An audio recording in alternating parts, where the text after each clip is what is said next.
제가 의뢰인한테 항상 좀 코칭을 해드리는 거는 수사관님께 불쑥 전화 와서 뭘 물어보거나 뭘 제출해라 이제 이렇게 말할 때 저는 항상 이제 이렇게 말하라고 합니다.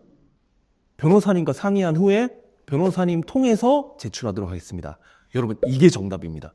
이렇게 말하면 수사관이 절대 다그치거나 더 물어보거나 지금 내라거나 이렇게 말 못합니다. 안녕하세요. 옆집 변호사의 이광석 변호사 정성영 변호사입니다. 반갑습니다. 반갑습니다. 오늘은 여러분들이 궁금해하시는 경찰 조사 잘 받는 법, 경찰 조사를 받을 때 이것만은 꼭 알아야 된다는 점들에 대해서 함께 얘기해 보도록 하겠습니다. 먼저 경찰 조사가 처음에 보통은 이제 경찰관으로부터 전화가 오면서 누구누구씨 언제 조사받으러 오실 수 있나요? 하면서 보통 경찰이 전화가 오면서 시작되는데 정 변호사님, 네. 처음에 경찰이 전화가 왔을 때 어떤 부분들을 좀 주의하는 게 좋을까요? 일단은 경찰로부터 여러분들께서 전화를 받게 됐다면 일단 이거부터 확인하셔야 돼요.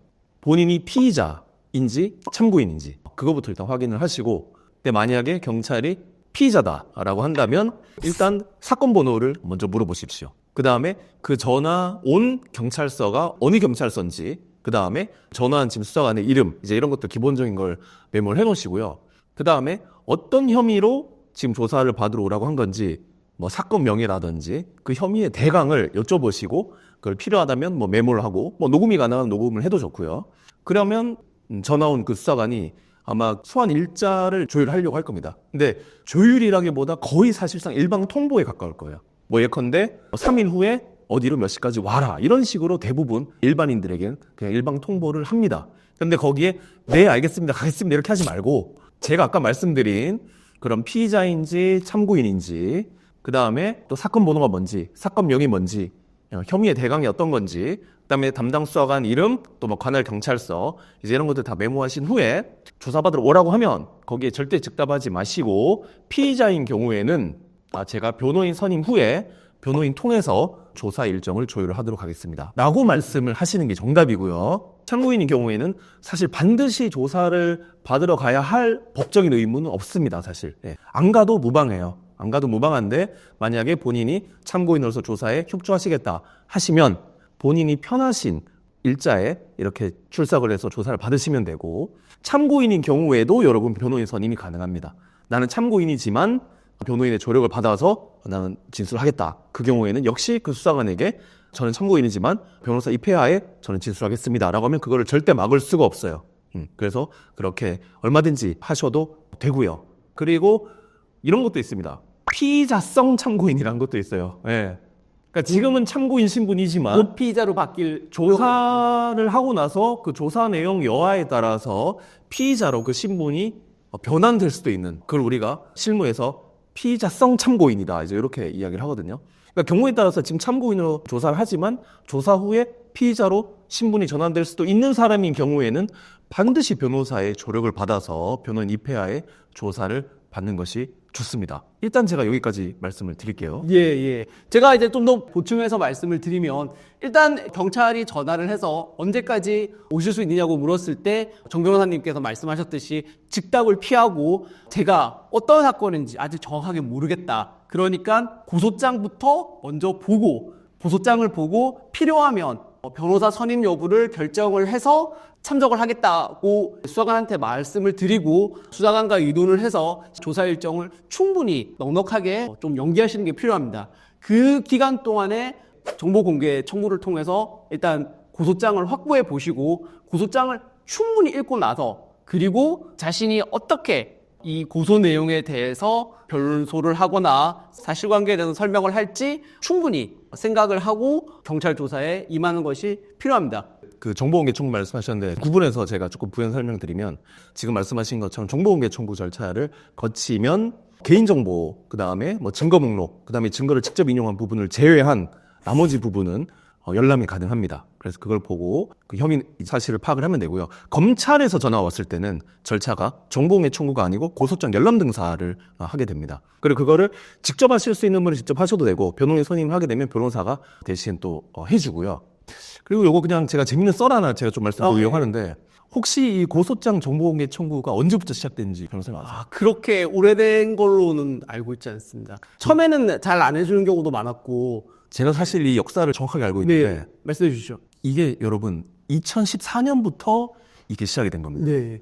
그러니까 2013년까지는 고소장이나 고발장을 정보공개 청구 또는 열람등사 할 수 있다는 이런 인식 자체가 없었어요. 그러니까 실제로 2013년까지는 변호사들이 어떻게 변호를 했냐면 전화로 수사관한테 전화를 해서 혐의가 뭐냐. 그래서 그 사람이 불러주는 걸 메모해서 그걸로 입회를 하거나 아니면 심지어 모르는 상태에서 사건명만 알고 변호인 선임계만 내고 이제 입회해서 들어가서 어떤 내용인지 조사를 받으면서 그 혐의 사실을 알고 이렇게 방어를 했던 그런 시절이 있었어요. 그게 2013년까지고 제가 그때 어서로 근무했던 그 펌에 검사장까지 하고 나오신 대표 변호사님도 계셨는데 제가 2013년에 이제 변호사를 할 때 이게 너무 저는 안 맞다고 생각을 했어요. 아니 방어권 행사하려면 고소 혐의의 대강은 알고 있어야 그거를 방어를 할 텐데 그 고소장이나 고발장도 못 본 상태에서 그냥 수사관이 불러주는 것만 듣고 방어를 해라?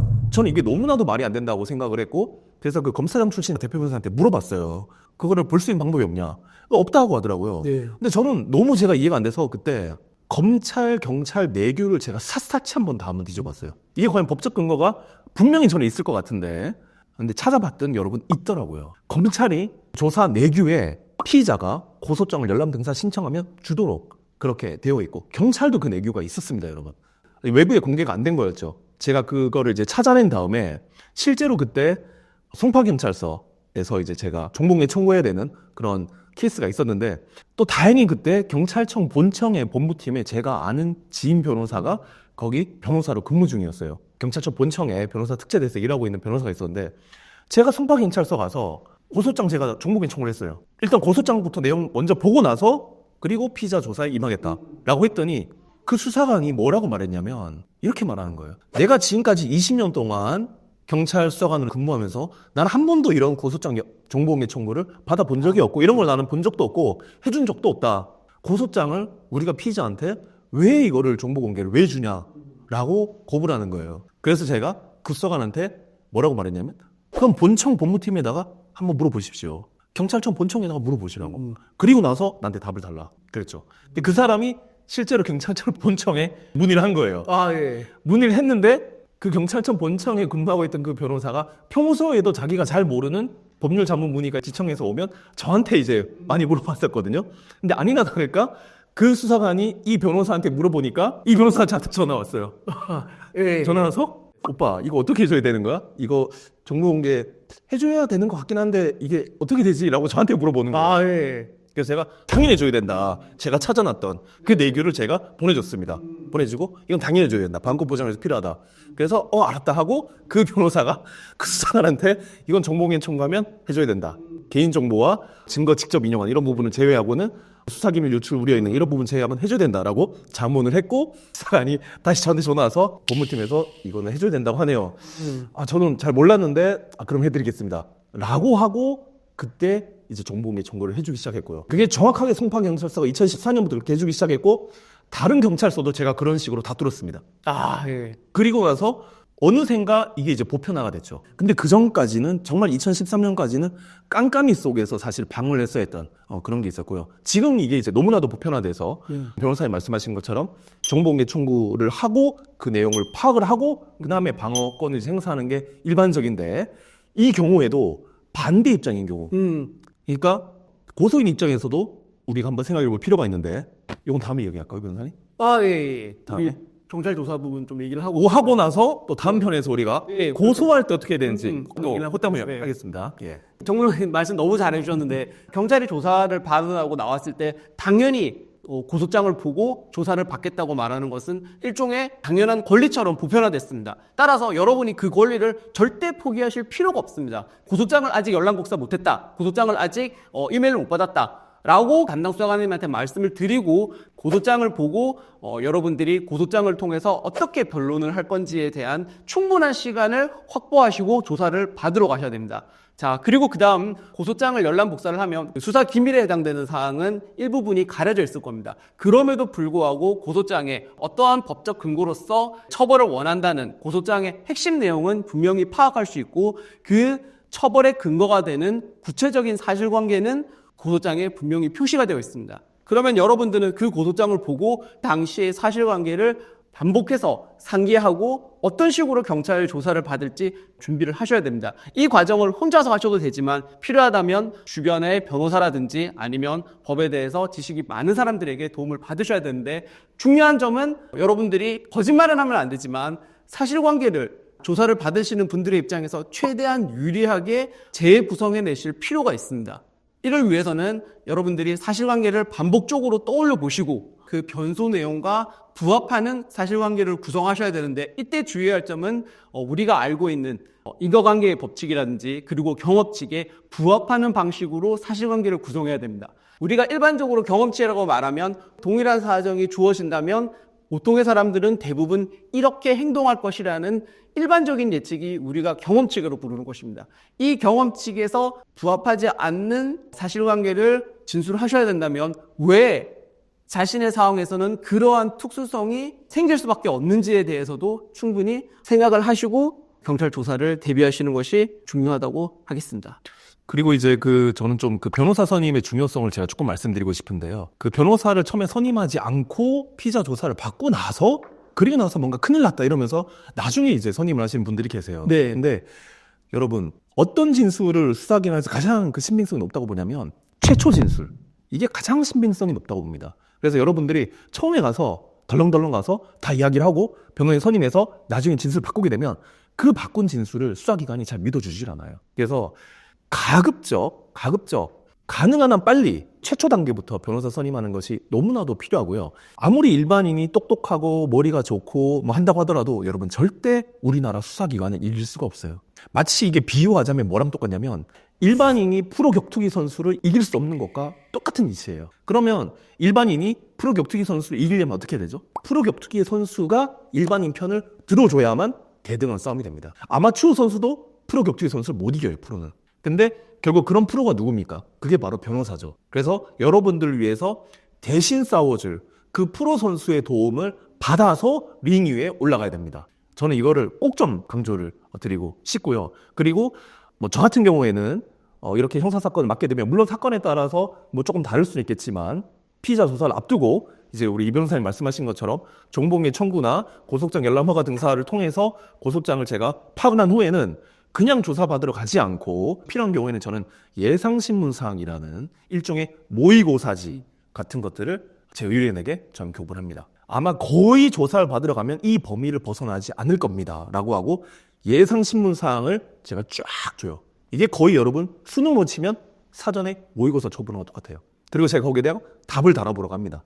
그리고 그 답을 보면 정말 큰일 난 답변이 아주 많죠, 변호사님. 네. 아다르고 오다르고, 심지어 일반인들은 유불리를 전혀 모르기 때문에 내가 이렇게 말하는 것이 자신에게 법적으로 어떤 이익이 되고 또는 이게 어떤 불이익이 되는지, 그 다음에 이 질문의 취지가 뭔지, 내가 답하는 게 이게 정확히 법적으로 어떤 결과를 초래하게 되는지를 정말 놀라울 정도로 일반인들은 모르는 경우가 너무나도 많아요. 거짓말을 우리가 해서는 안 되겠지만 내가 어떤 거를 말할 수도 있고 말하지 않을 수는 있습니다. 그래서 그런 것들을 반드시 이렇게 모의고사를 쳐보고 그 답변에 대해서도 변호사로부터 조력을 받은 후에, 그리고 경찰 조사에 임하는 것이 좋습니다.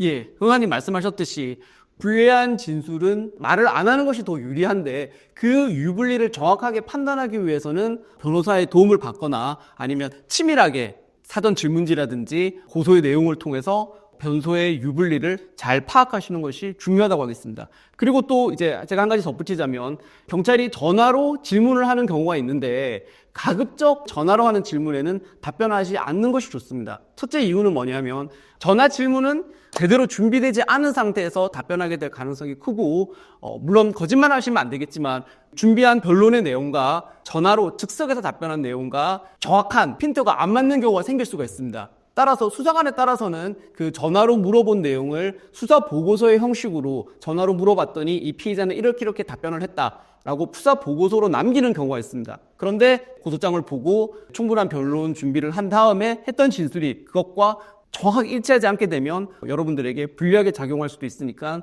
전화상으로는 섣불리 답변을 하지 마시고 수사관님 제가 언제 조사받기로 했으니까 그 조사 받으러 갔을 때 물어보시는 질문에 충분히 잘 답변하겠습니다 라고 말씀하시면 좋을 것 같습니다. 지금 이분 회사님 말씀하신 것처럼 그렇게 말씀하셔도 되고, 제가 의뢰인한테 항상 좀 코칭을 해드리는 거는 수사관님께 불쑥 전화 와서 뭘 물어보거나 뭘 제출해라 이제 이렇게 말할 때 저는 항상 이제 이렇게 말하는 겁니다. 변호사님과 상의한 후에 변호사님 통해서 제출하도록 하겠습니다. 여러분, 이게 정답입니다. 이렇게 말하면 수사관이 절대 다그치거나 더 물어보거나 지금 내라거나 이렇게 말 못합니다. 왜? 변호인의 조력을 받을 수 있고 방어권 행사할 수가 있게 돼 있거든요. 그게 헌법상 보장된 권리이기 때문에 수사관이 그 수사 도중에 뭐 피자 신문 받은 후에라도 언제든지 전화 올 수가 있어요. 근데 그걸 대부분 다 녹음을 하고 또 여러분들이 준비되지 않은 상황에서 답변한 것을 대부분 다 써보고서 남기죠. 그게 여러분한테 굉장히 불리하게 작용할 수 있기 때문에 여러분들이 절대 변호사와 조율되지 않은 답변이 천출되지 않도록 전화 오면 변호사님과 상의한 후에 필요하면 변호사님 통해서 관련 내용을 제출하도록 하겠습니다. 앵무새처럼 이 말만 반복하시면 됩니다.